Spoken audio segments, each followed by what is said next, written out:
तो हर बैटरी पर एक वादा लिखा होता है ना? 9 वोल्ट, 1.5 वोल्ट। पर कभी सोचा है कि ये वादा असल में पूरा क्यों नहीं होता? आज हम बैटरी के इसी छिपे हुए राज से पर्दा उठाने वाले हैं। तो सवाल बिल्कुल सीधा है। बैटरी पर जो लिखा है वो असल में मिलता क्यों नहीं है? मतलब ये वोल्टेज का एक हिस्सा आखिर चला कहाँ जाता है?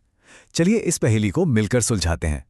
अच्छा, तो इस रहस्य की तह तक पहुंचने के लिए ना हमें इसके 3 मेन प्लेयर्स को समझना होगा। समझ लीजिए यही वो 3 किरदार हैं जो बैटरी की पूरी कहानी लिखते हैं।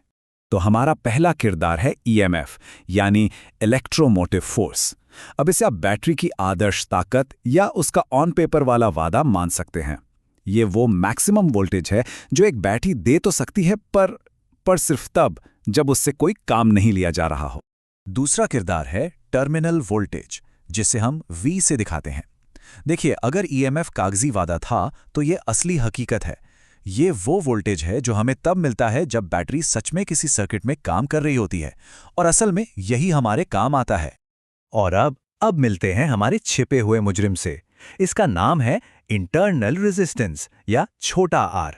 ये बैटरी के अंदर ही मौजूद एक रुकावट है जो करंट के बहाव को रोकती है। और मजे की बात यह है कि इसी की वजह से उस आदर्श ईएमएफ और असली टर्मिनल वोल्टेज के बीच का फर्क पैदा होता है। ठीक है, तो अब हम इन तीनों किरदारों से मिल चुके हैं।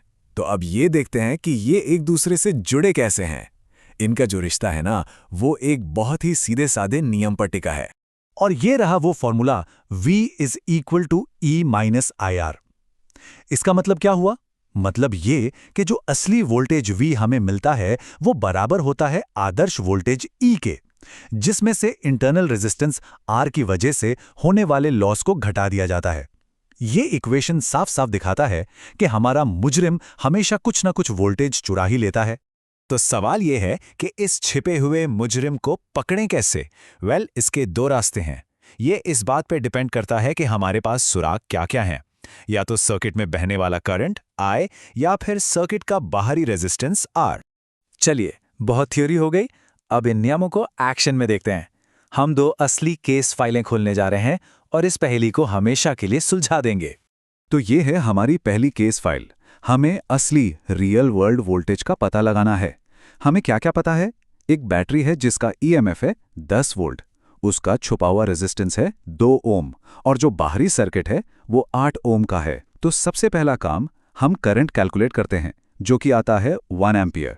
ठीक है, अब इस जानकारी को हम अपने main formula V equals to E minus IR में रखते हैं, और नतीजा हमारे सामने है 8 वोल्ट। देखा, वादा था 10 वोल्ट का, लेकिन हमारे मुजरिम ने 2 वोल्ट चुरा लिए, तो असलियत में हमें सिर्फ 8 वोल्ट ही मिलेंगे।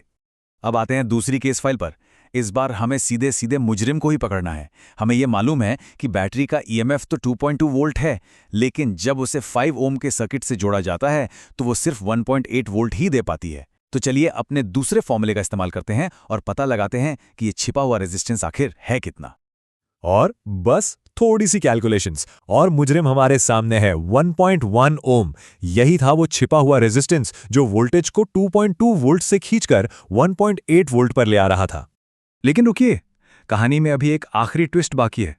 क्या होता है जब ये भूमिकाएं पूरी तरह से उलट जाती हैं? मेरा मतलब है जब हम बैटरी से पावर लेने के बजाय उसे पावर देते हैं, जैसे कि उसे चार्ज करते वक्त। यहां पर ना कहानी पूरी तरह से पलट जाती है। देखिए, जब बैटरी पावर दे रही होती है तो इंटरनल रेजिस्टेंस वोल्टेज को कम कर देता है, यानी V is equal to E minus IR। लेकिन जब हम बैटरी को चार्ज कर रहे होते हैं तो हमें इसी रेजिस्टेंस से लड़ने के लिए ज्यादा वोल्टेज देना पड़ता है। इसलिए फॉर्मूला बदलकर हो जाता है V is equal to E plus IR।